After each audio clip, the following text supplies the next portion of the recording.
The Skypiea arc starts after the events of Alabasta, though if I'm being specific, it's actually the Jaya arc which builds up to the Skypiea arc, no pun intended. Luffy struggles to breathe in the Emperor Cloud. Blackbeard laughs seeing the Straw Hat Pirates ride the Nook upstream. He also says if their will is strong, they will meet them again. The Straw Hats begin sailing on the clouds. Usopp ignores Sanji's warnings and goes off for a swim. Luffy stretches his arm and Robin uses her Delphoot to put eyes on Luffy so she can find Usopp.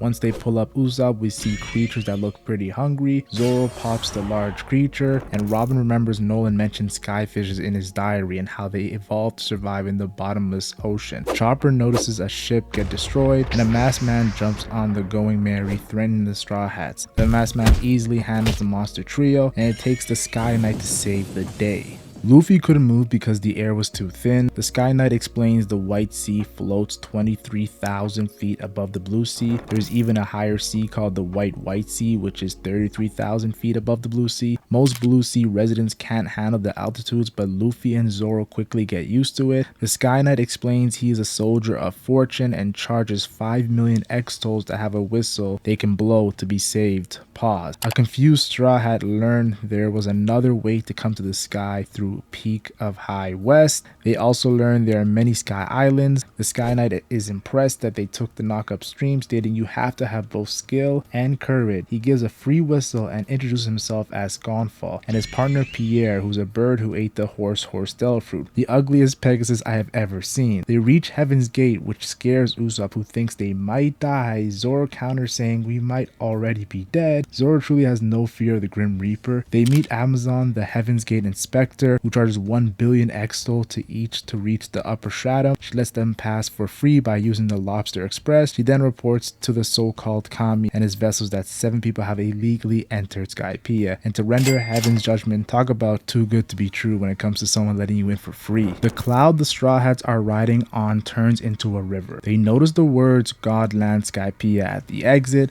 but soon realize it's the entrance. They finally reach the beautiful Skypiea. The Straw Hats are happy and smell adventure. Nama even says the Navy can't find us here, we can relax. They see a person they believe to be an angel playing the harp. Conus introduces herself and says they are at an angel beach, pun intended. Her father screams Hesso as he rides on this waiver vehicle, the same vehicle Luffy salvaged, and Nami explains Noland mentioned in his diary a boat that doesn't need wind. Conus' father introduces himself as Pagia and invites the Straw Hats into his home. Nami asks how his vehicle moves on the wave, and Conus mentions dials. Luffy starts riding the waiver and falls into the sea and almost drowns. Zoro and Sanji, Chopper jump in to save him, and Usopp asks why Chopper jumped in when he also has a Delphoot. Pagia says it takes 10 years of practice to use the waiver, but Nami does it instantly, which makes Luffy jealous. Pagia explains the cloud quarry where they cut clouds for construction. Pagia lets them know they came here through the Milky Road. Pagia also explained there are 2 types of natural clouds. Sea clouds is for ships and island clouds is for walking. Pagia also explains there is an ingredient in sea prism stone called pyrobloin that makes these clouds different. He also explains how particles of keratin are hurled into the sky by volcanoes and they absorb moisture depending on their density. They either become sea clouds or island clouds. Conus explains a tone dial used for recording and a wind dial used on the waivers. The civilization of Skypiea is ran on different type of dials. Conus is worried when Nami hasn't returned because in Skypiea there's one place you must never go. The reason being it's sacred. It's the upper yard, the domain of this so-called Kami. Conus lets Luffy know it's God's land, the realm of the omnipotent Enel or Enel, but his crew already knows he's going to go there. And knowing what we know about Luffy, Conus telling Luffy this is kind of ironic. Pagia offers to fix the old waiver Luffy found, being he is a dial craft engineer or whatever that means. Nami, seeing these trees, wonders how old they are. My guess would be around 900 to 1,000 years old. Just a random guess. No reason. We then see a human running from 3 individuals competing for their prey, one using a big dog, one riding on a flying creature, and the other bouncing around. They get shot by the masked man we saw earlier, so these Skypiean police officers approach Luffy by crawling like some sort of boot camp training. Luffy and the others got caught on camera trespassing. The punishment is to pay 10 times the entrance fee, which in Blue Sea currency is 7 million berries, meaning the original entrance fee is around 700,000 berries, which is not that much when you look at the current highest bounty in the series. Nami comes back happy, it's just a fine, but once she hears the amount, crashes into Captain McKinley. This eventually gets them exiled to the cloud. Caunus explains you're dropped on a cloud with no way to escape, pretty much a death sentence. Luffy begins his fight with the Skypiean police by dodging the milky arrows that shot clouds as they glide on the clouds with some special shoes enhanced with a dial. Luffy dodges and uses his firework attack, which destroys them with ease. Zoro and Sanji finish the rest off. Captain McKinley says they are now 2-degree criminals and will have to deal with the priest of the upper yard. Nami begins to argue about heading to upper yard or leaving, as she cares about her life more than adventure. Even money comes before adventure for her. Caunus explains if they want to escape, they have to go down a level and sail to the far east of the White Sea, to a place known as Cloud's End. Paglia asks Usopp if he is a shipwright, and he replies, we don't have a carpenter, foreshadowing the next arc. A famous inhabitant of the White Sea, the Special Lobster Express carries the Going Merry away with Zoro, Nami, Robin, and Chopper on the ship. Giant skyfish chase the ship so the crew can't jump ship. Paglia lets Luffy, Sanji, and Usopp know that the ship is headed to the northeast of the upper yard, to the sacrificial yard and also the sacrificial altar, which shocks Sanji. We learn it's all part of heaven's punishment. Criminals either get sacrificed or undergo a challenge. Usopp pulls out a map and they realize they need a dial ship to follow the Milky Road through the forest of Upper Yard. They have to follow the Milky Road because of man-eating fish surrounding the coast across the island. So Luffy, Sanji, and Usopp realize in order to rescue the crew, they need to defeat the priest. And Paglia lets them know Enel is above them as well. Luffy, Sanji, Usopp are escorted by Caunus through Lovely Street, busiest on the Angel Island, as they get the dirtiest looks because they are criminals. Luffy tells Sanji relax, Zoro's with them, and Usopp is worried for the Going Merry. We see this interesting statue that is explained to be Worth to the inhabitants of the sky. It's an object of eternal admiration. Caunus shows the ship they are renting called the Karasumaru with a crow figurehead, and Luffy does not like it. Luffy notices Caunus has been shaken since they left their house. Caunus was the one who summoned the Special Lobster Express. This is what we call a setup girl. Caunus asks for forgiveness and explains she would have been killed if she did not lead them to the punishment site, so she messes up the backdoor plan. Luffy calls her a dummy, and Sanji and Usopp join him in scolding Caunus by yelling, "Why did you tell us that?" Enel attacks Caunus, but Luffy grabs her, and out of nowhere the Sky Knight arrives to save the day. He promises Luffy to protect Caunus from Enel, and warns Luffy about his power, as of course Luffy does not care. Caunus knows Gonfall and asks him to come back as Kami. And one thing is for sure, Luffy, Sanji, and Usopp didn't mind being sacrificed for Caunus. Luffy, Sanji, and Usopp approach this huge forest. The map has a forest, but nothing like the one in front of their eyes, as the map is 200 years old. But it would take 1,000 years for a forest to grow that size. Like maybe the map was from the Void Century, that blank century that Oda keeps hyping up. Nah, it's just a coincidence. We see a bunch of ships wrecked and huge sickles swinging, so Luffy bazookas the guys out of there. Sanji then defeats the huge blood-sucking Sky Lamprey. They eventually reach this huge statue that has 4 entrances: Challenge of the Swamp, Challenge of the Iron, Challenge of the Spring, and Challenge of the Ball. Cut to Zoro and the rest of the crew, and we see him defeat this huge sky shark himself with his fist instead of his sword. Zoro then lets the rest know he does not pray to Kami. Robin realizes the altar must be 1,000 years old and wants to explore the island for vulnerable artifacts and jewels, which Nami loves to hear. Zoro does his Tarzan yell and swings to the island. Chopper stays behind because he's too scared, but then realizes he's in more danger guarding the ship, being alone and all. We see the priest again, who are observing the Straw Hats, and they start giving statements. First one says they have no respect for Kami. Second one says let's give them the challenge they chose, we provide. Third one says guilt is to live with ignorance. Fourth one says there is no peace to be found in the heavens. They all look powerful, especially the last one. They decide the ball challenge, and Luffy starts trolling, saying they might have chose the wrong one and might fall off the island, 33,000 feet up in the sky. They end up falling, but not that far, and are faced with a lot of balls made out of island cloud. Sanji, the most perceptive out of the bunch, assumed there would be one of the 4 priests since there was 4 entrances. A snake attacks, which Luffy swiftly kicks out the way, and Sanji attempts to kick an island cloud ball, and it explodes on them. The priest Satori of the forest eventually says Heso. Luffy tries to attack and he predicts Luffy stretching out to hit him and dodges swiftly, while also countering. He then predicts Sanji's head kick and states Mantra is a power granted only to the faithful as he counters Sanji as well. He then hits Luffy with an attack called Impact. Satori then explains they have to get on their boat past the island cloud balls and only have 10% of a chance surviving the forest of no return. Luffy lets Sanji and Usopp deal with the ship as he wants to kick Satori's ass, rightfully so, as he is Monkey D. Luffy. He dodges another one of Luffy's attacks and slams him into a tree. He then hits a surprise ball towards Sanji, but it ends up hitting Usopp's huge nose and a flower comes out as Satori says wrong ball. Luffy, frustrated, does his signature Gatling attack and ends up hitting all the balls, causing chaos. We see a spear ball, crab ball, bird ball, and a fireball, which I find hilarious when Luffy burnt the shark with his ass. Luffy luckily grabs a vine and turns into Tarzan, just like Zoro. Usopp's new invention, Tarzan noise, where he launches a rope and swings to the ship, but it gets stuck in Usopp fashion. Sanji beats their ass for swinging around like some monkeys. Satori then hits Sanji with a direct blow which causes blood to come out of his mouth. We get a flashback to the Straw Hats arguing over the Sky Knight Gonfo's whistle, and Nami decides Luffy, Zoro, Sanji, Robin are banned from blowing it and leaves it on the merry-go mass. One of the priests fly on the ship in present time, surprised there is only one sacrificial lamb, and Chopper immediately blows the whistle like he's the rapper Too Short. We see Gonfo gardening and letting Pagia know Enel's mantra can't reach here. Gonfo explains the Straw Hats are pirates with their black flag.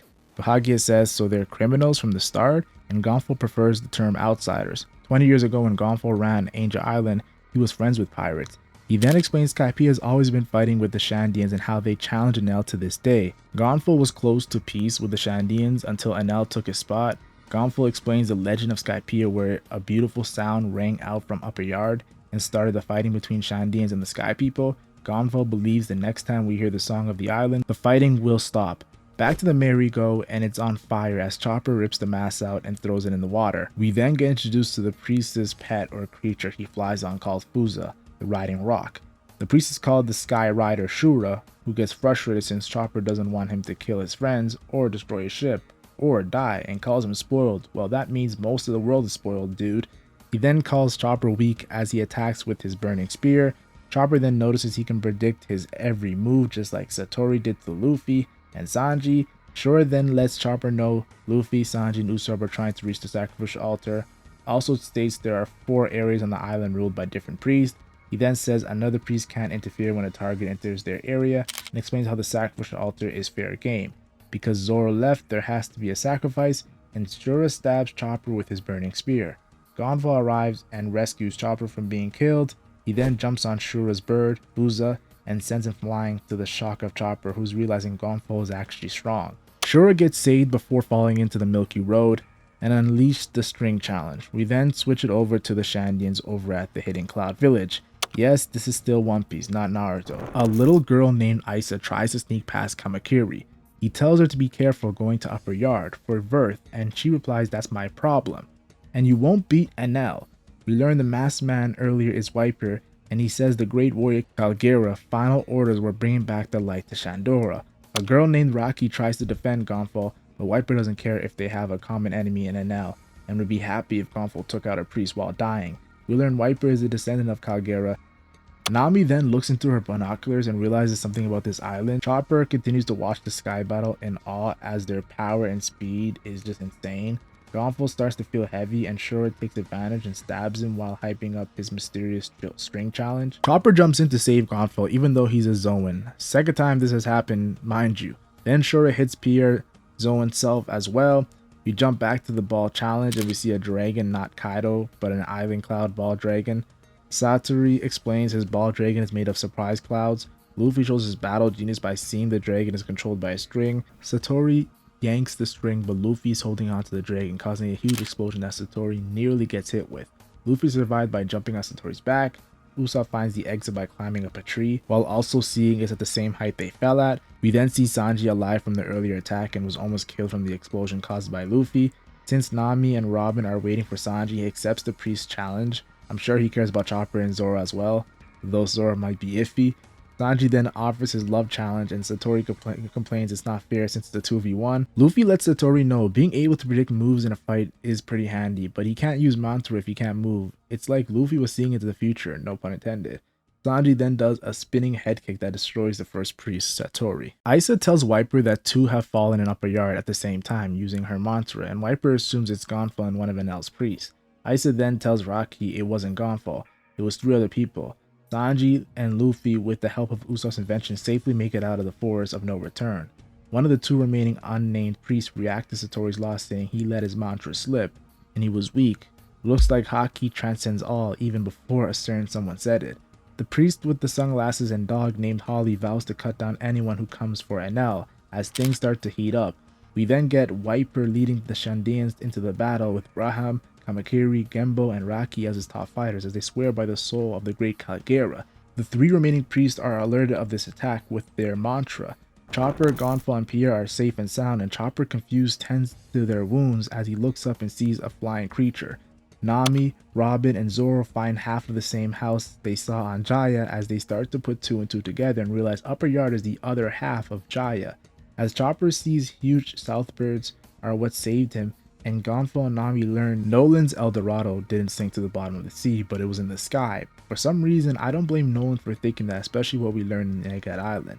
Nami thanks Kami because of the possible valuable gold, but also doesn't care about Enel, which confused Robin and Zoro. We see Shura fighting the Shandians. Wiper sees Luffy and shoots a cannon at him, but he reflects it with his balloon attack. And Wiper quickly notices Luffy is a paramecia. Wiper then threatens to erase the Straw Hats alongside Enel, and Luffy says, "Bring it on." We then see the 2 unnamed priests fighting Braham and Kamakiri and Raki in a fierce battle. We then see Wiper attack a priest of his own as the sun sets, and Luffy, Sanji, Usopp fly throughout the challenges. Nami, Zoro, and Robin return to the altar as Chopper is crying and says nothing happened. Chopper lets Usopp know what happened to the Merry Go, who's upset but is just happy Chopper is safe. Luffy asks to see Gonfall, and Sanji thanks Pierre for the help and says he wants to ask Gonfall some questions. The Straw Hats set up camp, and Zoro asks Sanji about this mantra, and Sanji tells him it predicts our moves. Mind you, Zoro already used mantra in Alabasta, but that's beside the point. The Straw Hats, led by Luffy, have a new goal as pirates, and that's to find the gold. Kamakiri goes down, which angers Wiper as he wants one last push versus the priest, and the priest that owns the dog Holly lets Wiper know nightfall is their advantage because of mantra, I'm assuming. As the Shandians retreat, Om tries to follow but gets stopped by his fellow priest who says Enel is calling. We see Sanji lead the charge at camp when it comes to cooking and asks Zoro to help him with his sword. Nami and the Straw Hats believe the reason for Upper Yard existing is because of the knockup stream. Robin explains the Skypiea environment speeds up the growth of plants and animals rapidly, as why Jaya is different from Upper Yard. Chopper believes the Southbirds saved them because Gonfall used to be the Kami before Enel. They review what Noland said in his ship log, which was a golden bell, and I saw gold in the skull's right eye. Nami then puts Jaya and Skypiea's map together to see a skull shape. Robin suggests they put out the fires so the enemy doesn't find them, and Luffy and Usopp tell her that is not allowed while camping, and Zoro and Sanji help with the bonfire as Nami calls them idiots. They all start partying with the wolves of the island as Robin watches from afar the drums of liberation. Gonfall wakes up shocked at how the Straw Hats are partying on Enel's island with no fear. Gonfall explains how Upper Yard is sacred ground and how it shouldn't even exist in the sky, the valuable Verth which embodies the sky habitants' eternal hopes. Wiper is upset with Rocky for distracting Kamakiri when she tried to gather Verth for Aisa and had to be protected, which costed them one of their best soldiers. Kamakiri gets up and says a mere bag of Verth is significant if they defeat Enel tomorrow. He also says let's return Shandia to the state it was 400 years ago as the Skypiea lore starts to come together. Usopp wakes up to go take a leak and sees a shadow figure fixing the Going Merry. Zoro goes to check up on Usopp, who passes out in shock. Gedatsu, who's biting his lip, mumbles to Om, and Shura understands that he's saying Enel has summoned them. The priests begin to fight amongst each other, and Shura says he could do a much better job by himself, while Om, the Sky Breeder, says his iron challenge is unbeatable, giving me Zoro and Sanji vibes. Gedatsu, the Sky Boss, says his Swamp Challenge is the ultimate trial, though he can't even cross his arms. These seem to be Enel's top 3 commanders. The Skypiea Heavenly Warrior Commander Yama says silence. You are in the presence of Enel, and Shura replies, where is Mr. High and Mighty, showing this whole god title is a gimmick when you really get down behind the curtains. Enel then does a surprise attack on all 3 priests and cartwheels to the throne like he's Simone Biles. Enel then says the three priests need some serious training or they'll end up like Satori. Gadatsu says what was that for, and Shura pleads for Enel not to roast them. Enel then lets them know these blue sea dwellers are legit and are after the gold, and says this island is from the blue sea, showing Enel is not ignorant to the blue sea. Enel lets the priest have full freedom when Luffy and Viper group attack tomorrow, and he also says the maxim is almost complete and this island won't matter anymore. So let's stop all interference and journey to the world of our dreams. The Straw Hats awake to the merry-go fixed up and question who did it. The person who did it knew how the merry looked before, which is interesting.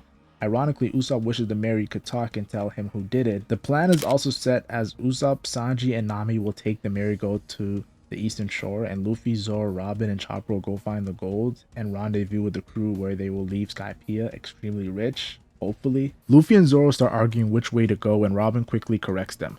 Luffy picks up a stick as their group walk in the forest and run into a huge snake. Gonville then begins to explain the history of the land that appeared in Skypiea 400 years ago.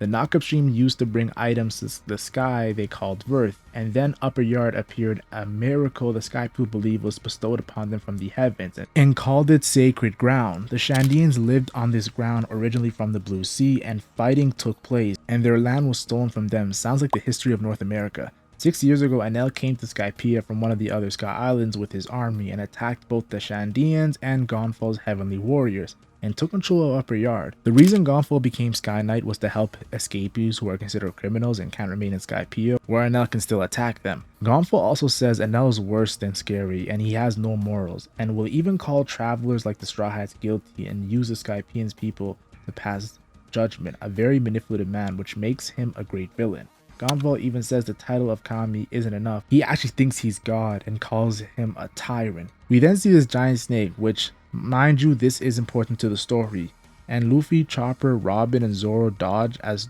Zoro also notices its amazing speed. Once they see it also has poison, they make a strategic retreat. After they start teasing the snake a bit, they all eventually get separated, with Luffy believing south is where it's warm. Yes, Luffy, the genius. We then see a flashback of Gonfal trying to negotiate with the Shandians, which angers Viper, who tells Gonfal give back Upper Yard. Gonfal says no can do, Skypeans need the Verth and can't take it from its people, who are blameless, which completely angers Viper, an age-old argument that is happening to this day. Free Palestine. Might get demonetized for that one. Viper then tells Gonfal to bring 100 heads as a sacrifice, and Gonfal obviously declines. Gonfal then says he loves pumpkin juice. That enrages Viper as fighting begins, and Aisha starts crying as her monsters with her since she was a baby. Rakai then says Viper is just like a demon as we get back to the present time, and Viper throws away the Verth she was collecting. Viper then says only those who are willing to push forward and leave comrades behind come with me, as he states Enel's head will roll.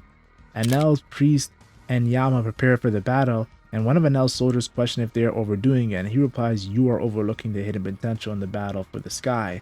This to me confirms Enel as an intellect who weighs all the possibilities. Enel then counts the people who will partake in this battle as 81 and turns it into a betting game of survival. So someone predicts 50 will be left standing, and Enel says you are naive and not taking this battle serious, as he states 5 will be left standing. An interesting prediction to say the least. We then see the Shandians on the move, and their body starts to feel weird as they run into Shura, who says this is not the same force as last night. All the Shandian warriors got caught into his string challenge, so thin to see. From the beginning of their assault, only Viper remains stringless and attacks Shura, who laughs at the idea of losing in an aerial battle, as Kamakiri warns Viper of the heat javelin we saw Chopper and Gonfal have to deal with earlier.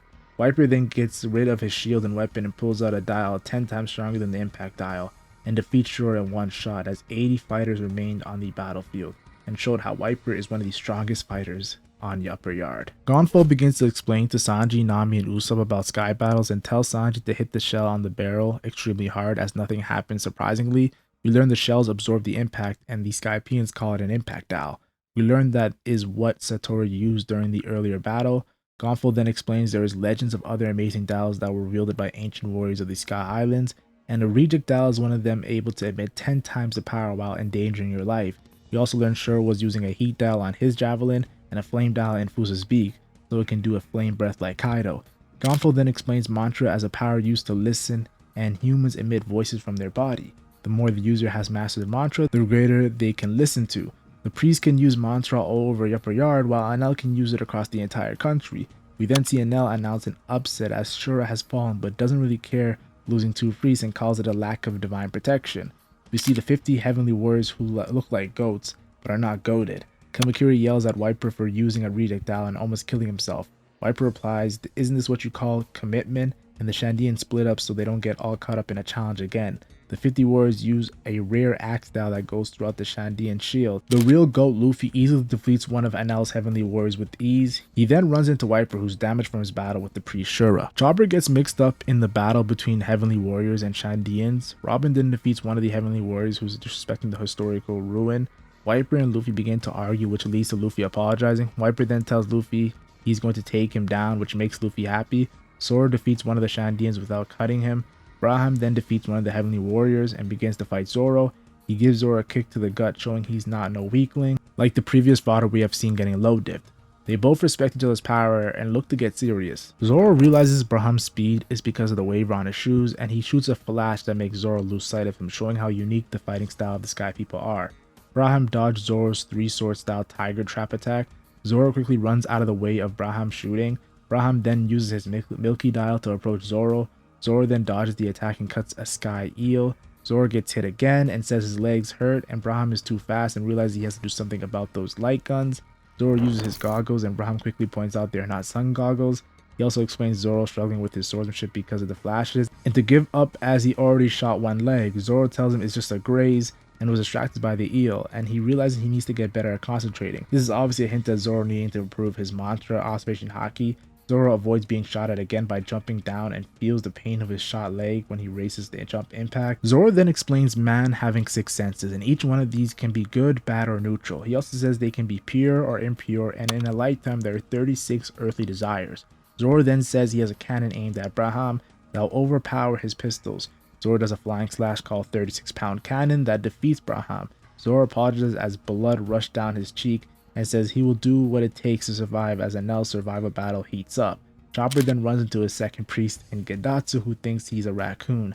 Enel then defeats Sanji as he tells Gonfall he's a former friend from 6 years back. Enel then goes on to one-shot Usopp and tells Nami to shut up and he won't hurt her as well. Enel says he came to say goodbye to Gonfall and says the labor he put Gonfall's warriors is ending after 6 years. Enel says the reason Upper Yard is valuable is not the verse but the city of gold in the ruins of Shandora. And I must admit, Gonfall not knowing about it is laughable. Luffy tanks Wiper's attack, so Wiper switches up what he shoots at Luffy. Luffy smells gas, so Wiper explains he mixed in gas and in the wind dial, calling it a burned bazooka, which burns everything in its path. As Luffy dodges, it rips through one of the huge trees. Wiper speed blitzes for a kick, but Luffy dodges and lets out a counterattack that Wiper blocks. Luffy then tries his Gomu Gomu no Stamp, which Wiper blocks numerous of times. Wiper shoots his bazooka again, but Luffy dodges and lets out his own bazooka to clash with Wiper's attack, which breaks his shield, as they both get back up for more. Luffy disappears and Wiper changes his attention to Enel. We see Luffy has fell into some dark area with ruins as well. We see Genbo has taken multiple heavenly warriors out as the commander Yama stands before him. Genbo shoots an iron cannonball and Yama kicks it back to him, slamming him into a tree. Yama then hits Genbo with his mountain axe as he wins the battle of Big Backs. Robin learns the ancient city name is Shandora. The city thrived over 1,100 years ago before the Void Century, might I add, and it was also destroyed 800 years ago. Coincidence? I think not. We then see Yama's creepy ass slowly approach Robin from behind. We then see the sub-commanders of the Heavenly Warriors, who are also Satori's brothers, here for revenge. Their names are Hattori and Kotori, and they are triplets. An injured Gonfall and Nami begin to battle these brothers, but first they try to see what dials they use. A Heavenly Warrior then helps Gedatsu to see and target Chopper as well, as his priest is not the sharpest tool in the box. He then approaches Chopper, not able to see again, which frightens Chopper. Gedatsu thinks Chopper can turn invisible, and Chopper thinks he's scary for showing the white of his eyes like he's Undertaker or something. One of the Heavenly Warriors start coaching Gedatsu, who Chopper quickly realizes is an idiot. Gedatsu reveals his swamp challenge, but he ends up being the one sinking in it, but he gets out with milky dials on his shoes. Gedatsu shoots this swamp cloud at his own Heavenly Warrior instead of Chopper that suffocates him. He then shoots another one at Chopper, who hasn't moved an inch. Yeah, this priest is pretty trash, I must admit. Chopper then saves the life of the Heavenly Warrior, and Gedatsu says it's quite pitiful to be saved by the enemy. The Heavenly Warrior decides to join Chopper with his axe style, but gets jet punched into a tree.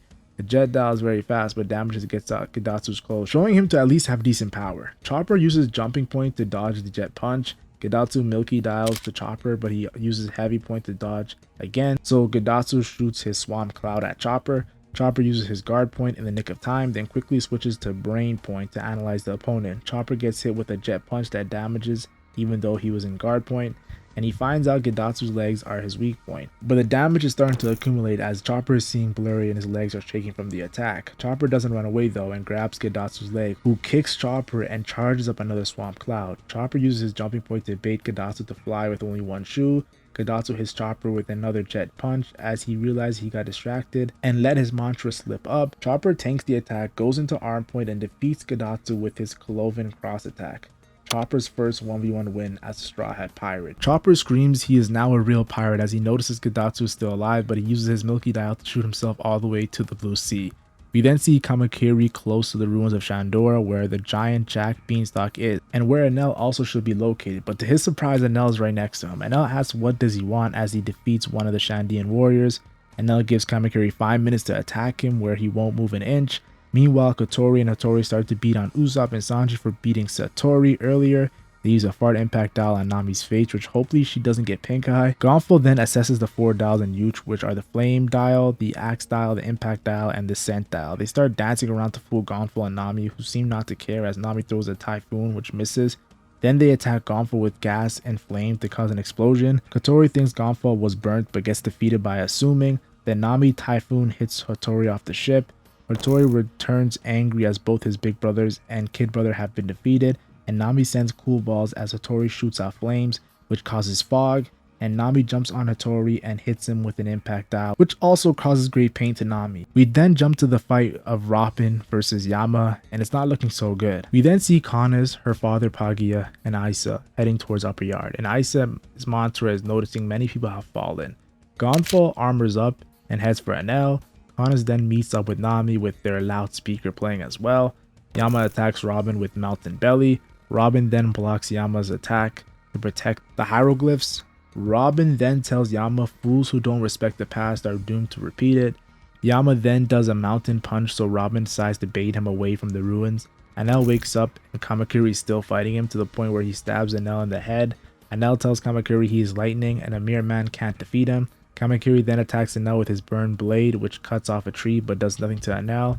Enel starts to defend himself as the 5 minutes are up, and Kamakiri tells Whitebird to run as a reject dial won't do anything, but Enel 1 million volts Vari defeats him. Enel defeats 20 people with this attack by accident because of the Milky Road. In 2 hours, 56 have fallen, 13 of the 54 original Enel force, 7 of the 20 Shandians still stand, and 5 of the 7 Straw Hats remain as Nami gets gifted a waiver, Pagia fixed, and Luffy finds gold. The waiver Pagia fixed is a level faster than his because there is a extinct jet dial from centuries ago. But we learned recently the One Piece world was more advanced centuries ago. Luffy's starving in a weird cave. Zoro gets stuck with a South Bird he is arguing with while lost, which is typical Zoro. Every arc he gets lost. There is 1 hour left for Enel's 5 survivors prediction to come true as a Shandian tries to kill Enel but then fails, leaving 24 survivors. You see Robin running away from Yama, who's destroying the ruins as he chases her. Robin then gets to a clear place where she can now fight for Yama, destroying the precious history. He goes for a drop kick called Mountain Drop, but Robin with her Delphi swings him into a tree. Robin then covers his eyes and reverses his dials that slams him into a tree. Robin then grabs his head to tell him the site he destroyed was a priceless treasure and we can never return to the past, which he doesn't understand. Yama asks to be forgiven, which Robin declines, and breaks his fingers, rolls him over a cliff while choking him so he can't breathe. She clutches his neck as he fell headfirst into the ground like Gedatsu as Robin puts her hat on stating he does such horrible things. Her first 1v1 win as a Straw Hat, and Robin wouldn't win a 1v1 fight again until Wano, showing how significant this arc is. Nika Robin reaches the center of the map but questions if it's El Dorado as the size is off. Chopper climbs Giant Jack as he's excited to reach El Dorado. Ohm tells Holly to stay as Chopper is the third one to reach this point. And at this point, I feel bad for Chopper, who ran into 3 of Enel's priests. Ohm says Gedatsu is better off dead, and Chopper backs up into a bloodied up Shandian warrior as Ohm says it wasn't Holly, it was me who beat him. Ohm starts to cry about humans fighting each other and does his Kumbaya World Peach speech as Chopper is completely confused. He then says all humans must die, which shocks Chopper even more as Ohm pulls out his weapon and claims he will save Chopper. Kamakiri tells Rockeye to stop Wiper because Enel is invincible. Kamakiri is strong, but Enel broke his spirit, and the Gorogoro no Mi is said to be the most powerful Logi adult fruit, and Enel has its power. Zoro ends up back at the altar, and the South Bird laughs at him. The bird then grabs the food and flies south as Zoro hangs on, which is a blessing in disguise because of where the gold is. Luffy reaches a dead end of the cave and tries a bazooka that causes havoc. Chopper runs away and thinks since Ohm is a swordsman he is safe. Ohm then does a flying slash, proving him to be Enel's strongest priest. Nami then jumps into the water to save Isa, who's trying to fight like the Shandian warriors. We then see the huge snake from earlier next to the merry-go. Luffy then kicks the cave, causing the snake pain, proving Luffy is inside. Luffy continues to attack the snake from the inside, and Nami jumps on her waiver and tries to escape with Isa into the forest. The snake then interrupts a fight between heavenly warriors who call it the ruler of the sky and Shandians who notice Isa. We then see Zoro still flying with the Southbird, who gets chased by the snake, so Zoro gets dropped. We then see Wiper climbing Giant Jack and runs into Ohm, who's Enel's last commander. We then see former Kami Gonfal arrive as well to this triple threat match on Monday Night Raw. Gonfal informs Wiper Enel destroyed his temple and is not there as he has no use for that anymore. Zoro arrives, making it a 4-way fatal match. Zoro says to surrender the gold. Ohm says welcome to his iron challenge. Wiper says he will wipe them all out, no pun intended. And Gonfal wants to know where Enel and his forces are as Luffy continues to attack the snake from the inside. As we see one of the best panels of Skypiea, and the survival battle intensifies. Zoro notices the giant serpent followed him, and Ohm lets Holly know he can be a bad dog this time. Gonfal targets Ohm and Wiper targets everyone. Wiper and Zoro clash, but the giant snake interrupts. Zoro notices the poisonous fangs and then sees Holly's fangs too, but gets punched instead like he's fighting Mike Tyson. Ohm explains he trained Holly to stand up straight in hand-to-hand combat. Ohm blocks Gonfal's attack and makes fun of him for losing to Shura. We jump back to Robin exploring the island clouds. Robin realizes the island clouds are covering the original land from the Blue Sea. Zoro notices Chopper's hurt and Ohm attacks with his iron challenge while Zoro's distracted. Ohm explains it's an iron cloud, but half of what damaged Chopper was himself. Ohm asks Zoro if he wants revenge, and he says I don't fight with a motive, but I can feel one coming on. Robin finds Giant Jack as heavenly warriors chase Nami and Isa. Robin explains 800 years ago the city of Shandora suddenly disappeared, and Robin is now seeing the city of gold. Like maybe an ancient weapon caused the ocean levels to rise and sinked it 800 years ago.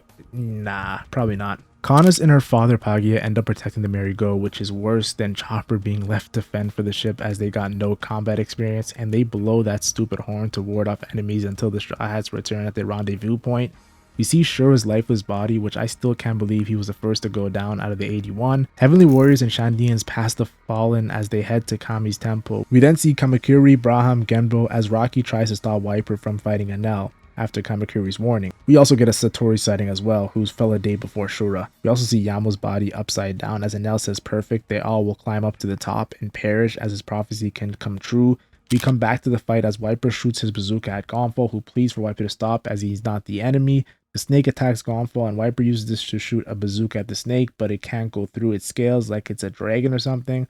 Back to Ohm versus Zoro. He explains his sword has a dial where an iron cloud follows his opponents forever. Ohm decides to split up from Holly and fight separately as the rest of the Heavenly Warriors and Shandians appear ready to support Ohm and Wiper. Luffy tries to dig out the snake, which tickles it, and he starts laughing. Nami and Isa appear and Heavenly Warriors try to take them down, but Wiper, Zoro, and Gonfal protect them in a heartbeat. Wiper then shoots a bazooka at Nami, but Gonfal comes to the rescue. They end up being swallowed by the snake, which distracts Wiper and Zoro. Holly punches Wiper, and Ohm cuts Zoro. Ohm mocks them for leaving their guard down. Ohm starts counting how many people are left to 10 people and 2 animals as the fight continues. Holly then defeats a Shandian while triggering the Iron Challenge as Ohm tells him to run. Ohm sets up the Vine Cage match like it's WWE or Dressrosa. Zoro tells Ohm I ain't running. Wiper then uses the Iron Challenge to defeat one of the Heavenly Warriors, talking crap. Zoro then tries to realize how to escape after they win, and Ohm tells him to win first. Rockeye runs towards Wiper, telling him Kamakiri has been defeated, and Enel isn't in his temple as Wiper sees Enel behind Raki and tells her to run. He begs Enel to let her go as he grabs the Iron Cloud cage. A Heavenly Warrior attacks Wiper from the back, but he doesn't care as he stares at Rockeye, who gets electrified. This completely angers Wiper, who destroys the Heavenly Warrior who attacks again. Enel tells Wiper women can be warriors too, and preaches equality as he questions Wiper's power. Ohm tells them Enel is all-knowing because of his lightning devil fruit, and Zoro and Wiper ignore and try to free Nami from the snake, but start fighting each other regardless of them having the same goal. Then commands Holly to attack them, and he attacks Zoro right after, who blocks the attack. Viper then defeats a Heavenly Warrior, making it 6 people left and 2 animals. We then see Luffy and Nami reunite, and he still thinks it's a cave. Nami tells Luffy he has been eaten by the giant snake and his outfit is half digested. Nami then realizes Luffy has been causing the snake to run wild. The snake starts to wild out again, and Viper tries to cut his stomach open. Viper burns his tongue and with his bazooka, and it quickly attacks him back. Zoro tries to deal with Ohm's attack and defeats one of the Heavenly Warriors with ease. Ohm uses his mantra to count 5 people and 2 animals left. Ohm then defeats a Shandian with his mantra, making it 4 people left. Ohm then blocks Zoro's attack with an iron cloud wall. Ohm then attacks with an iron fan fork and flail. As Zoro wonders why he can't avoid his attacks, Ohm then blocks Zoro's flying slash he used to defeat Braham earlier and claims he can tell where Zoro is with his mantra. Holly defeats a Shandian, making it 3 people left, and also predicts Zoro will be defeated soon. Ohm then tells Zoro he must be the leader of the Blue Sea people, showing the respect of Zoro's power when it's actually Luffy who's the leader. Zoro then does the unthinkable with a 108-pound phoenix and blocks Ohm's iron cloud to defeat him with a flying slash. Robin finds the same writing on the poneglyphs on the wall of the city who fought the enemy during the Void Century. The writing mentions a great bell. Robin realized the golden city of Shandora was ruined after protecting the poneglyphs, and the great bell, which should have been in the center of the 4 altars, was actually gone. Robin continues to find clues as Enel mentions how impressive Shandora is, existing in such glory in the sky. Enel makes fun of Gonfal for not discovering it. Robin asks who he is, in which he replies to Kami. Enel is impressed by Robin finding it so fast when it took him months, and states it must be easier because she can read the writing. Enel tells her the gold is gone and says it suits him. Robin then realizes Enel doesn't know about the golden bell. Enel then realizes the bell is here through the legend of the great bell ringing in the sky 400 years ago. Enel says he will look for it after the game is done, and Robin wants to find the poneglyph as Enel senses a maggot in the edge of the island. One of Enel's warriors, who was captured 6 years ago, tells Connors to warn his wife and kid on Angel Island that Enel will destroy everything. He says Enel will kill every person in the sky and escape on the Arc Maxim. As he explains, they were forced to work on it for 6 years. Enel destroys him and Pagia, who sacrificed himself for his daughter Connor's well-being. Zoro then tells Holly to knock himself out since he obeys anybody, making Ohm look bad after his defeat. Enel then uses his lightning on Giant Jack as the ruin begins to fall. Connors goes to warn Angel Island as Enel celebrates the finale of his game. Chaos ensues as Luffy and Isa get left behind after Luffy held the exhaust pipe of the Waver. Gonfal tells Pierre to save Luffy and Isa as he and Nami escape the snake. Robin sees Swordsman aka Zoro come down with the ruins as he lifts it up. Viper then realizes it's his people's land right in front of him. The giant snake starts crying when he sees what's around him. Enel then attacks the ruler of the sky with El Thor as Viper and Zoro scream for Isa and Nami. Nami tells Zoro she's okay, but Luffy's in there. Viper is pissed he couldn't damage ruler of the sky, but Enel could in one attack. Enel dodges Viper's bazooka and creates an island cloud ball to sit on. Enel explains the prediction of 5 people left, and he has 3 minutes left since there's actually 6, which shocks Nami. Enel gives Viper, Gonfal, Robin, and Zoro a choice to eliminate one, and they choose to eliminate him, which he believes is a bad choice. We then see Gonfal question if his people are the bad guys since the Shandians just want their homeland back, but their prosperous life was because they took over 400 years ago. Then it shows how Enel came to conquer Skypiea. We then see the kids saying Connors is bad, and one of the kids' father is in Kami's forces, and he hasn't even met him yet, showing how they are being brainwashed by their parents' fear. Connors won't let the kid's father's last words go in vain, and goes to save the people.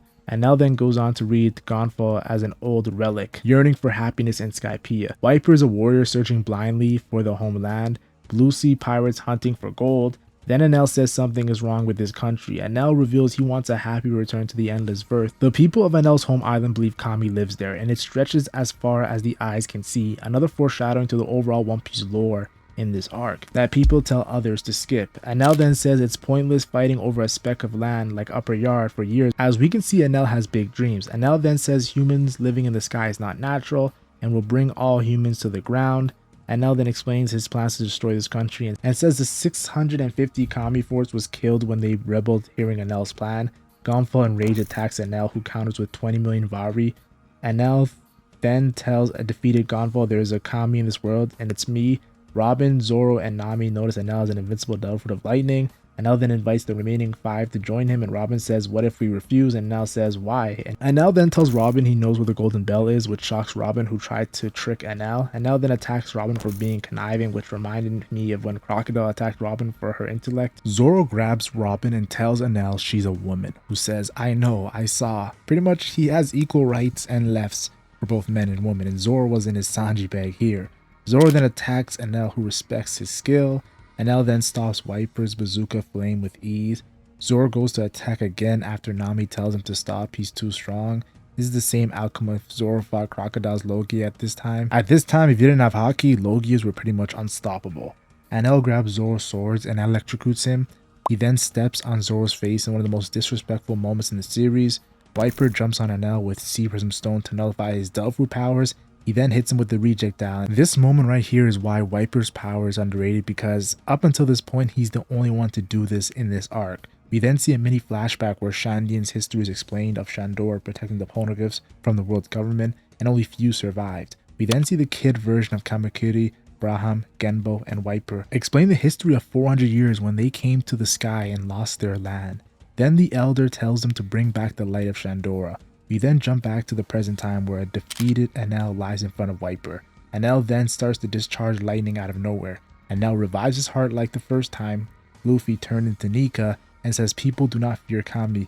Fear is the Kami." Wiper then succumbs to his damage from the rejectile and tells Enel to stop using his name in vain, as Enel was taunting him, saying that he warned Wiper. Wiper speaks about avenging the great Calgara and tells Enel he's the only thing that stands in his way. Then Enel does one of his strongest attacks since Wiper hurt him with the Sea Prism Stone, and with hitting his drum with lightning, sending out a 300 million volt Eno Bird Zap. After Wiper gets hit, Zoro grabs his shoe that has a Sea Prism Stone and tries to attack Enel. Enel sends a lightning beast Kitan wolf attack that puts down Zoro for good. Wiper stands back up, showing, "I told you guys, Wiper's legit." And Enel questions why he stands, and he says for his ancestors. Again, like I said, one of the strongest characters we have seen up until this point.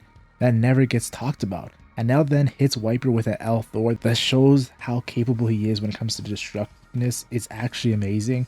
Nami then asks Enel if she can go to the world of dreams with him in a surprising twist. We then see Captain McKinley, who vows to protect Skypiea peace for Enel, which is ironic. Nami then asks if she can bring her waiver, and Enel then shows her the Maxim, and it says it runs on lightning. And he uses the gold as a conduct to make the ship fly. We then see a huge ship called the Arc Maxim with paddles and a huge gold face at the top. We then see Luffy reach the snake eyes, where eventually him and Isa and Pierre get spat out. Luffy celebrates his freedom and is excited for the golden bell as Isa sees her homeland for the first time. Luffy finds Zoro's lifeless body and is shocked this could happen, knowing how strong Zoro is. Luffy then sees Wiper and confirms how strong he was. And honestly, Luffy's in complete shock how this could happen. Isa's mantra wasn't working when she was in the snake, so she couldn't tell what happened. Robin tells Luffy Nami went with Enel and he plans on destroying Skypiea. Luffy then asks for Isa to take him to Enel with her mantra. Enel knows with his mantra that Kanos is starting chaos on Angel Beach, and Nami asks if it's his mantra, and he reveals his secret to knowing everything is his lightning power he used to read electric signals and listen in on convos. Should he hear some wild stuff, that's when he does his punishment. Enel celebrates the demise of Skypiea as a true demon, and Nami doesn't know what to do since Enel has won. Enel then sends something and becomes very serious. We then see Kanos crash into Captain McKinley just like how Nami did earlier in the arc, and at this point I just feel bad for the dude. Kanos tells everyone to leave, but a kid throws a rock at her, and when the Bray are about to capture her, she says she doesn't accept Enel as her god. They all run expecting some sort of punishment from Enel, but nothing happens, which confirms what Kanos is saying is true, which drives the people into denial since they only know the sky.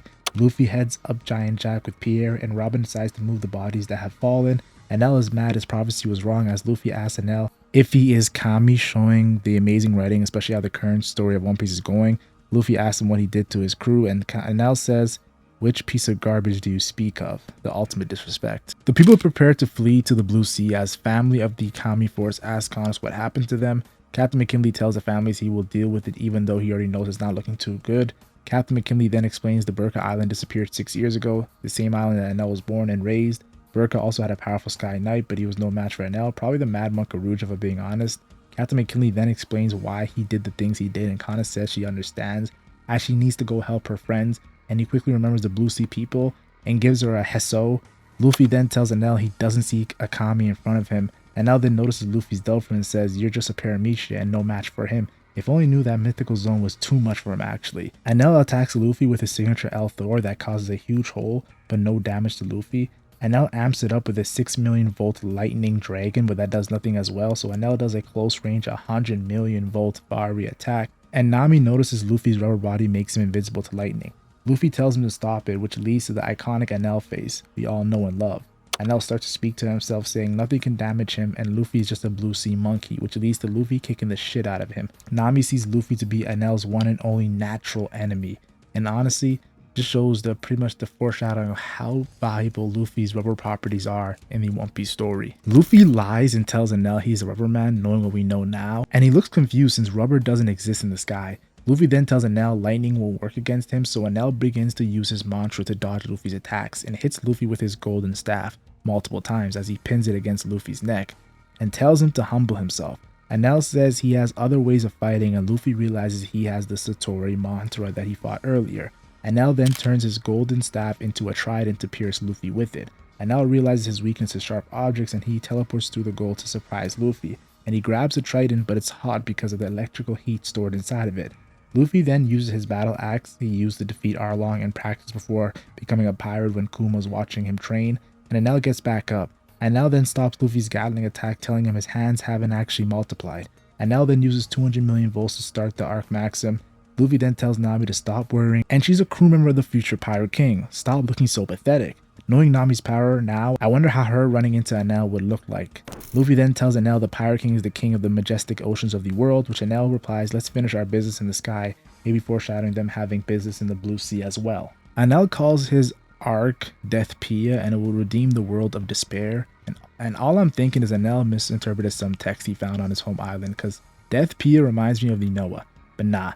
Maybe I'm just crazy. Isa says Luffy is a warrior of the Blue Sea and doesn't want to interrupt a battle between warriors, showing that Shandian pride. Enel makes a lightning cloud with his energy and Skypiea. He plans to use his cloud to create a dozen lightning bolts and destroy the country. Enel demonstrates by attacking Angel Island with a lightning bolt. Enel then attacks Luffy with his trident, causing Luffy's leg to burn. Luffy's hands get hot as well, as Enel's high voltage spear seems to be a problem for Luffy. Luffy then becomes even more of a dumbass to not fall for Enel's mantra, which I found hilarious. Luffy can't attack doing this though, so he becomes an octopus, which frustrates Nami. We truly see Luffy's genius though when it comes to battle, when he does his octopus firework off the Maxim that causes damage to Enel since it's unpredictable. Luffy then uses this to hit Enel with the bazooka and rifle, even though Enel sees it coming. He's too down bad to do anything about it. Seeing Luffy stand up while Enel is lying on the ground was a very satisfying feeling. Nami says Luffy did it, but the arc is still flying. Enel gets back up and tells Luffy once he gets rid of him, he will rule the world. Enel begins yapping on him being Kami as Angel Island starts panicking, seeing Enel's ship in the sky as they escape to the boat. I like how Angel Island messenger tells Shandians to flee to the Blue Sea, and Robin is in awe of the arc. Luffy goes to attack Enel, who manipulates the gold wall. Enel forges the gold on Luffy's arm into a ball as Luffy screams in pain over the heat and how he's stuck. Enel pretty much decides he doesn't want to fight Luffy anymore.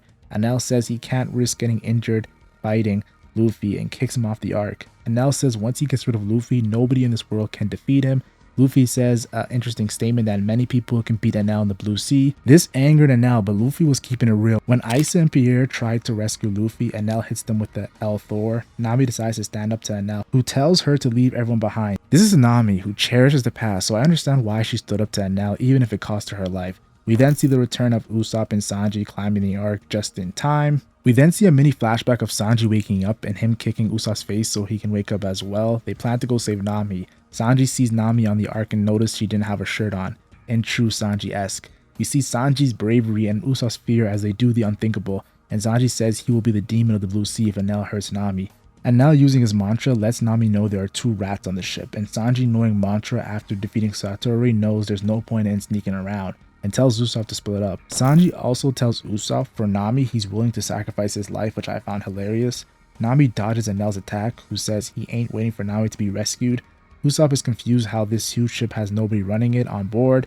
We see Robin moving Zoro, Viper, Chopper, and Gonfal's body. The chief knows Enel is going to destroy this country like he did his home island, Burka, and says Viper, this will suffice when it comes to trying to retrieve his homeland. Pierre protects Isa from the L Thor attack, and Luffy gets his head stuck in the ground. Luffy says let's go back to the giant Jack Vine where Robin is. and he won't be defeated so easy as he knows where Enel is going. Nami is actually defending herself really well versus Enel's lightning attacks due to her weather knowledge. Usopp jumps in and uses Exploding Star to attack Enel and says sorry right after in Usopp fashion. Usopp realizes he made it to Enel before Sanji and runs away, but forces himself to come back and face the monster in front of him. He then dodges Enel's lightning attack and asks Nami to save him when he was supposed to save her. Nami intends to use the waiver to escape as Usopp does a backflip to avoid Enel's attack, but the landing needed some work. Usopp does what he knows best, and that's yapping, saying things to hurt Enel, but it fails as Enel figures out Nami's plan to escape. He attacks both Usopp and her, causing Sanji to jump in at the right time and kick Usopp towards Nami so they can escape. Sanji takes a full blast of lightning and still is able to trash talk right after in an iconic moment with a burnt cigarette in his mouth. This is why the lollipop would never work for kids, sorry. Sanji then says Enel's face is of utter defeat. He sees into the future. The man pulled the Katakuri with using advanced mantra, if I'm being honest. Enel then learns Sanji damaged his ship, which makes sense why Usopp made it before Sanji, a man who always thinks ahead. Usopp with his Tarzan rope comes back to grab Sanji. Usopp jumps down with Sanji and, like I said, needs to work on his landing. Nami pulls him out of the cloud and lets him know they gotta go, there's nowhere safe on the Sky Island. Enel mentions his ship has extinct jet dials that his home island Burka produced, can generate enough wind power as a backup system. Isa guides Luffy back to the beanstalk and asks if her Sky Island will be destroyed. Robin notices Enel is heading to the Golden Bell, and Luffy asks Robin if the beanstalk leads to the Golden Bell to confront Enel. Nami decides to go to Luffy with the waiver showing great bravery. Captain McKinley is trying his best to evacuate everyone off Ancient Island, and then we see a lightning attack come out of nowhere as the real threat begins. Enel starts his thunderstorm everywhere and says the party has officially started. We see that Karen old lady at Heaven's Gate charging everyone a 2 billion exit fee as they tell her to escape too. We see the chief during the storm speak to the great Calgara statue saying they will never give up. We see Viper get up and just stare as he thinks of when he was a kid and the chief told him the great Calgara 400 years ago had a friend named Mont Blanc Noland, which ties everything together. We see Jaya, a bunch of men running back to their ship because of the monster of Shandora. Calgara sends a huge cannon to destroy their ship like he's Garp or something. Calgara goes on to defeat the entire crew with ease. We see a crew on the Grand Line suffering from hunger and sickness, and their captain jumps into the sea, a man who's been to the Grand Line twice. Their captain defeats a huge fish like he's Rayleigh or something. His name is Mont Blanc Noland from the North Blue. We see Noland writing his journal as he has been looking for a bell sound for 2 years. We go back to Jaya and see the great priest of Shandora tell his people to sacrifice the most beautiful woman to the great god of Kashi at the sacrificial altar. This girl is named Muse. We see a young boy named Saito who gets a black spot and runs to scrape it off, the sign of this great disease that has killed hundreds so far. Muse is so proud to be sacrificed as her mother cries. Saito sees Calgara and wishes he was strong like him and died defending Shandora and not to a disease. We then see Noland has reached Jaya as his crew tries to ride a waiver. His crew makes a joke that Southbird was the sound Noland heard as they see this great forest in front of them. Saito then crawls to Noland and they notice they have tree fever as a great plague, and their village farms are contaminated and house filled with dying men. We then cut to the sacrifice where they mention sun, rain, forest, and land god, which reminds me of the stories of the 2 previous worlds, but you have to wait for my Elbaf video to learn more about that. As they sacrifice Muse, we see the ruler of the sky and they think it's God. Noland comes out of nowhere and cuts the head of the snake, and then they accuse him of killing their god, which is just a crazy statement. Noland then says this is ridiculous, no need to kill anyone like this, as the monster Calgara watches in silence. Noland's crew panic after the trouble Noland has caused. Calgara and Noland clash with their weapons. The people are shocked that Noland is equal to Calgara. He then throws a knife at Muse and tells her to finish the job, which Noland stops right away. Calgara stabs Noland as he's distracted, and he yells at Calgara for using old practices like sacrifice when he's a herbalist who knows truly how to save lives. Noland tells them to give him time and he will cure their entire village without sacrificing the girl. The chief accepts Noland's challenge, which shocks everyone, and gives him until sunset to do the impossible. We then see Noland's crew and Muse locked up, and she asks his crew who is Noland. They explain he's a herbalist and an explorer who tries to discover new plants as they praise him, showing how much of a great leader he truly is. The chief gets questioned for his decision as Calgara states he will cut Noland's head off if he fails. We see how the chief has the most knowledge amongst the village. Calgara is shocked when Saito tells him he is cured, and we see Noland finding the tree of Coline. The 5th earthquake arrives as the people in the village panic and Calgara sets out to kill Noland. He finds Noland stuck in the ground and laughs at him for being punished by their god, and Noland replies that wasn't that powerful to only take down one man. Noland and Calgara start arguing about their beliefs as Noland tells Calgara to leave, you evil man, and he says farewell. Calgara watches Noland struggle and asks him how does it feel to be swallowed up by the earth, and Noland thinks to himself he has to get back to the village since he found the cure, showing great determination and willpower. We see more people have died at the village and they call Noland the Godslayer as they prepare to kill his crew for disrupting the ritual for no reason. Saito then protects Noland's crew as a warrior of Shandora. They must honor their words. We get back to Noland still struggling to get out of the land he's stuck in. Noland then starts to insult Calgara and his people's customs of sacrificing the innocent and gets kicked in the face as a reward for his words. Calgara then lets Noland know the girl he saved was his daughter, and Noland is shocked, questions Calgara for letting his daughter be sacrificed in the moment. We learn how devoted Calgara is to his beliefs. We see the child of the snake Noland killed earlier approach as he yells at Calgara. His home had a similar disease that killed 100,000 people called tree rush. Its death rate was 90% 60 years ago, but now it's less than 3% because of a herbalist of the South Sea found a vaccine. And YouTube, this isn't 2020, so don't strike me down. Noland also explained how he has the key ingredient to a vaccine that can save the Shandians, and many people researched around the world and died for the cure, but Shandian superstitions are insulting all of that. Calgara then remembers the chief saying he is trying to hear the voice of men and kills the snake that was about to kill Noland. Calgara then asks himself, what did he just kill? And he cries out to Noland to save his people. We then see a montage of the village being saved and a celebration beginning similar to the one Luffy and the Straw Hats held, embarking on their quest for gold on Upper Yard. We see a small snake approach Noland and Calgara, and they laugh at the mere fact it's a small snake descendant of what they thought was Kashi earlier. The Shandians have never seen Calgara laugh like that. This amazing friendship led to Calgara showing Noland the golden bell sound in the City of Gold. Calgara lets them take as much gold as they want except the bell for saving them from the disease. Calgara reveals it's not the gold they protect but the poneglyph which got their ancestors destroyed for protecting it. Calgara explains the lore of the bell being for his ancestors. Calgara asks Noland to stay and tell his story as he is the first guest since the Void Century. We see a montage of Noland and Calgara at a bonfire with the people doing the Nika dance. We see them also destroy two big sea creatures. 1 month later, we see something happen that turned the village against Noland, but the chief said to hide your emotions, they are leaving in a few days. Calgara said if he saw Noland's face, he would kill him, and the bell didn't ring, which was strange for the Noland crew. Noland comes to the City of Gold to ask Calgara, but he throws a big spear and cuts his cheek while telling Noland to get lost. We find out they cut a bunch of trees that were sacred. The Tree of Embodiment is where the guided souls that hear the golden bell are harvested. Noland then orders his crew to give back all the gold.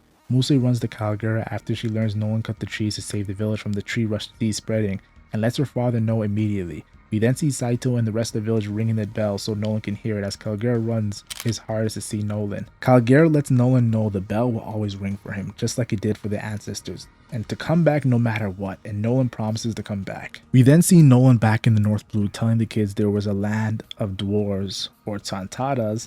Noland lets the king know about the City of Gold and grants him permission to head to the Grand Line 3 times as the admiral of the exploration team. The king wants to go instead of Noland's usual crew, and they suck at sailing, so it's all on Noland to protect the king as they lose ships in the process. Noland comes back and half the island is gone. The king attacks Noland for lying, but if I had a time machine, I would have attacked Noland for telling the king the truth. Noland asks Calgara to ring the bell if he's still alive, as 6 months later Noland is being tried for the statement of there being a City of Gold. We see a fake crew member saying he is lying as his real crew are angry hearing the lies and have to be restrained.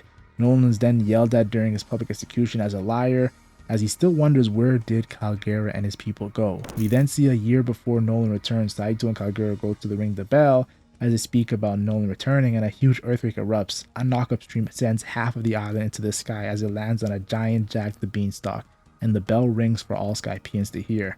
We then see the leader of Skypiea state only he deserves to live on that island, and to banish the Shandians. The Shandians struggle to breathe as they engage in their first ever sky battle with the Skypeans for the land that belongs to them. Calgara during the battle tells Noland to wait as the bell will ring for him to return, and how his daughter married Saito and many things have changed since the last time they saw each other. The chief explains to Kid Wiper that Calgara kept screaming, "Relight the light of Shandora," and even if it was once, he wanted to send a message to Noland. Later, some North Sea visitors explained that Noland is seen as a liar in the Blue Sea and was executed. Calgara never found out what happened to Noland, and he gave his life trying to protect his land. Wiper then asks the chief if Noland will hear the bell if he rings it. The chief cries and says of course because we're so high up next to heaven. We jump back to the present time as Wiper questions Enel's right to take everything from them. Enel starts yapping about he's the best or whatever and finds the Shandians' hideout where he attacks and says go back to the Blue Sea. which personally rubbed me the wrong way because of Noland's flashback.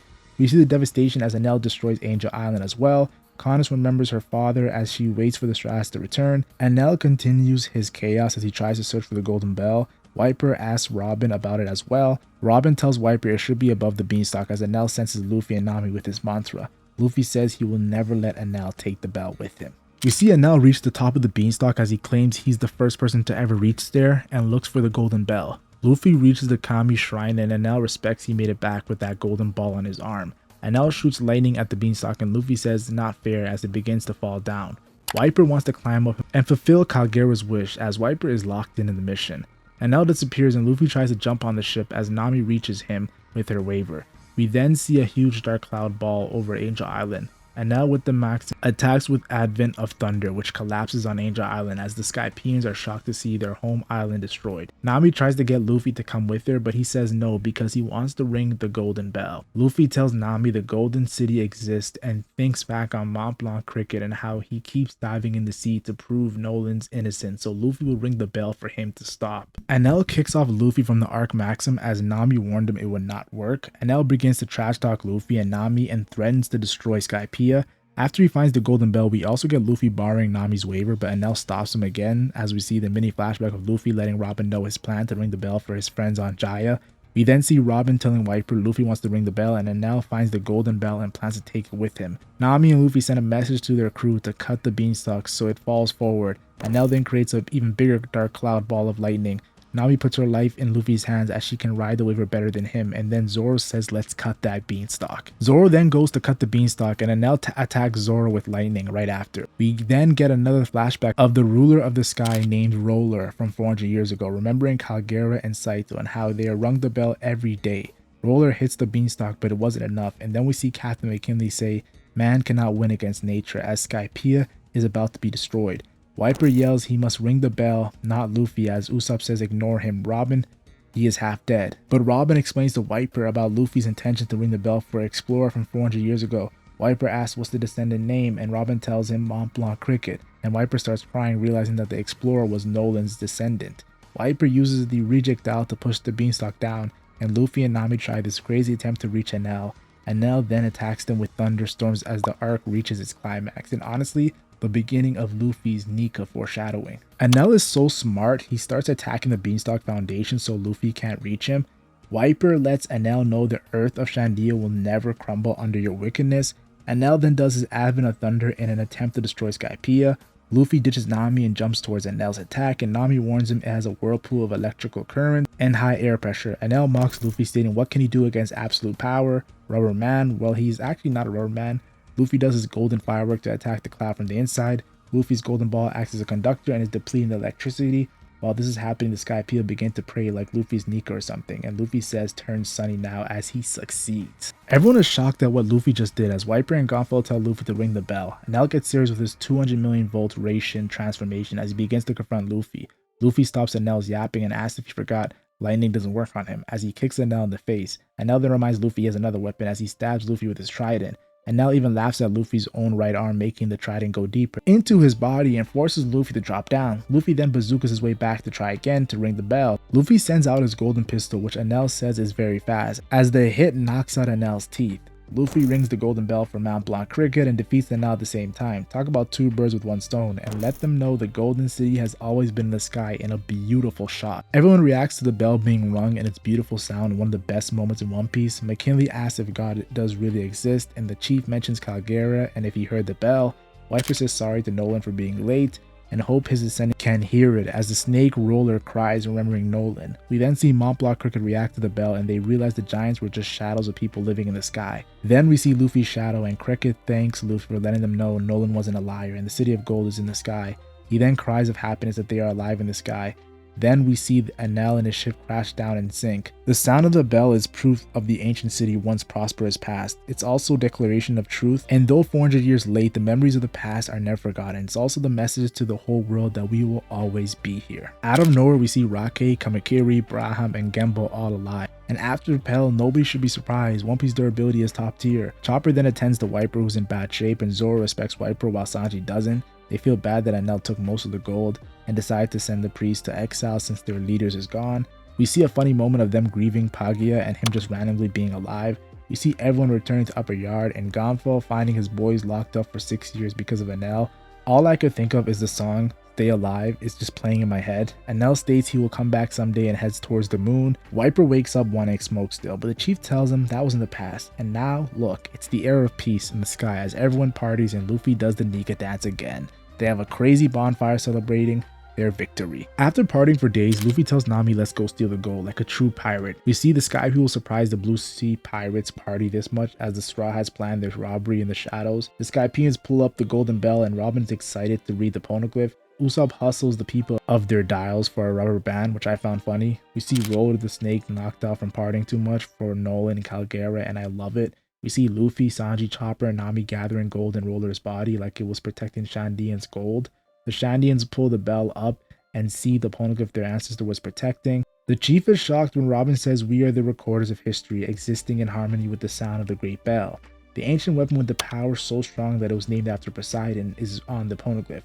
Robin is disappointed with the ancient weapon Pluton and Poseidon being on the poneglyphs, and then Robin sees Goldie Roger's quote, "We came here and found the text and followed its guidance. Obviously we know this was the goat Kozuki Odin." Robin is shocked and Gonfal confirms Roger did come to Skypiea 20 years ago. Robin figures out by connecting the poneglyph she can figure out the Void Sentry and deliver it to his destination as Shandian Chief cries after their mission was completed. Robin also figures out the end is Lafta, where we see Roger saw Joy Boy's tail and laughed. Gonfal asks Robin if Luffy's related to Roger and she says his name is Monkey D. Luffy, which surprises Gonfal since Roger also had a D initial. Zoro wants to leave Robin, which causes the crew to tussle with him. Then we see the gold the Skypeans were offering was mistaken for a cannon, so the Straw Hats left it behind, which Robin found hilarious. Gonfal and the chief look confused on why they left abruptly, and Isil was the only one that got to say goodbye. We see Viper, Braham, Genbo, and Kamakiri all letting Calgara know Noland's descendant got the message and their mission is complete, so there's no point for fighting as they now all gotta do is just protect Shandora's light. Gonfal offers the chief leadership since it was their land before the war, but the chief says no, you were the one who cared for both sides and most suited for leadership. And Gonfal is thinking, damn, I was trying to retire. We jump back to the Straw Hats leaving the sky and arrive at the exit Cloud End. We see Kanis, Pagia, and Sue accompany the Straw Hats to their exit from the sky. The Southbird from Jaya hops on the ship and Chopper translates him saying, "Don't leave me behind," as Kanis tells him to prepare for a big fall. That's about to happen, as Luffy gets everyone hyped for the Blue Sea. The Straw Hats are shocked at the fall as Kanis blows the whistle for the balloon octopus to help out. We see the Straw Hats in a hot air octopus balloon down to the ground line as they ring the bell for their departure. We see a montage of all the Sky People and the Verth statue as well that is connected to the Void Sentry perhaps, as the bell forever sings of the pride of its people. What an amazing arc so many people skip in the fanbase, but with this video, there's no excuse to skip it. This is the most important arc in One Piece. Even if fans feel like you can skip it without missing nothing in the overall story, make sure to of course like the video and subscribe if you haven't yet, and thank you so much for watching.